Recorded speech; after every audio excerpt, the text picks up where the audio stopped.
Hello everybody, welcome back to the channel. Today's video I'm going to go over some of the small little things I did and go over the exhaust layout in much more detail. So I'm sure you may have noticed that I have added the Frontier tailgate lettering. You have to excuse the truck being dirty. It's been wet and rainy around here and there's a lot of dirt roads. I got that off of Amazon for like 30 bucks. Some stick-on letters. Nissan wants like $134 for that. I changed out my 101st Airborne decal for a smaller colored one, so it matches the Ordnance Corps decal I got. Being a 91 Bravo, we fall up under ordnance. Of course, you guys have seen the Z1 decal. So that's the small little changes on the outside. Now let's crawl underneath the truck and actually show you what's up under here. I think some of you guys might be quite impressed.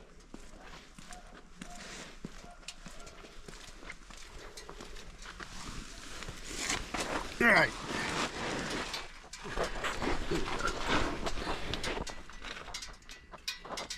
What you're looking at there is the custom equal length Y pipe that I built.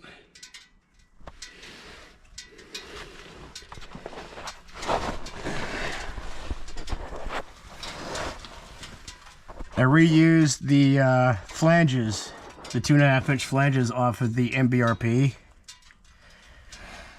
It's 304 stainless off both sides there. And it transitions into this MagnaFlow transition pipe. It's 2.5, 2.5 in, and it's 2.5 out. From there, I used a 2.5 to 3-inch adapter to make this fit properly. And then it's two 304 stainless 3-inch 90-degree bends, taking it past the cross member. And as you can tell, I have to bend it in this way to clear this cross member here and to clear the drive shaft.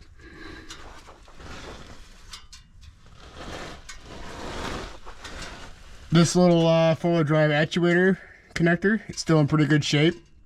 I've been driving with this setup for a few hundred miles now, including a couple that were hour-plus long drives. In fact, I've made probably 6 or 7 hour-plus long drives so far with this setup, and plug seems to be perfectly fine. But I am probably going to get some heat insulation, like this stuff here, to put around there just for a little peace of mind. This drive shaft ring here doesn't really get hot. I was concerned about maybe that output seal on the tail shaft, because the exhaust is a little bit close. Just a little bit. Now the one downside to this setup is because it hangs slightly below that cross member, the Z1 transfer plate or transfer case skid plate won't fit. So I would probably have to lower everything down a little bit towards the front and angle the end of the Y up a hair to make that fit. As you can see, still running the stock cat. The secondary cats up there is going towards the front where the primary cats are. Still retains. So factory emissions are not tampered with here in this setup. The muffler, as you can see, replaced the carbon for this Vibrant Street Power.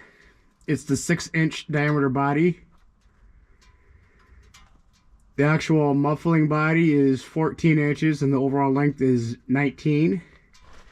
It's clamped there and down there where I welded on the tail section. I used a Amazon adjustable clamp-on exhaust hanger. Got everything set how I wanted it. Tack welded everything in place so it doesn't rattle and come loose. And then all the way at the back there, reuse the MBRP axle back, which is also 3H304 stainless. So let me go around and we'll show you that. Now that I actually have a nice day out here to roll around under the truck without worry of rain. It's been wet here for the last couple of weeks. So, crawling under the rear of the truck, you see the MBRP 3-inch high clearance axle back.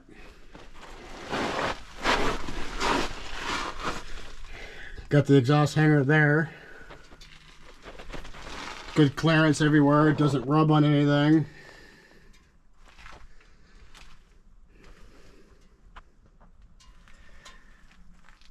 You could probably see it a little bit better, the height difference of the transition pipe and that cross member.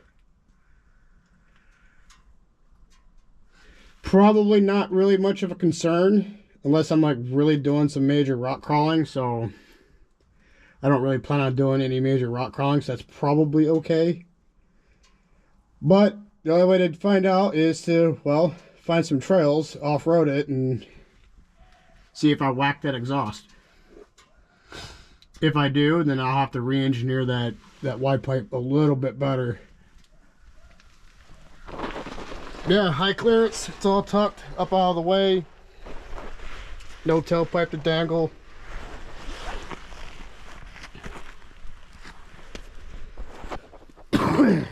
I've had a lot of people on Facebook ask me to sell that setup, and quite frankly, I'm just a lone apartment manager with a Harbor Freight MIG welder and no actual pipe tools to my name. No benders or band saws or anything like that. I have no deburring tools. Just Sawzall, a bench grinder, Harbor Freight welder. I'm self-taught how to weld. Yeah, I don't have the means to produce this exhaust in any real meaningful numbers. I've been trying to get somebody like Z1 to get attention to it. They have the ability to mass produce it in big numbers. I would prefer Z1 because they cast a lot of their parts. Their Y pipes and stuff have cast parts, which are thick, heavy duty, and ultimately should sound even better than the MagnaFlow.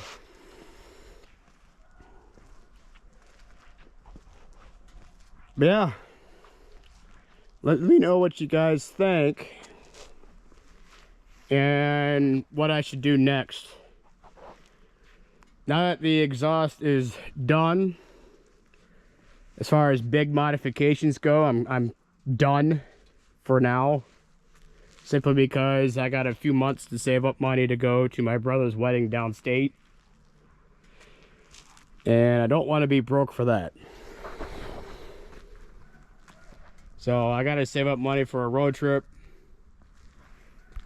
But after that, after March of 2025, that's when the fun begins, and I can actually start to do some things I want to do.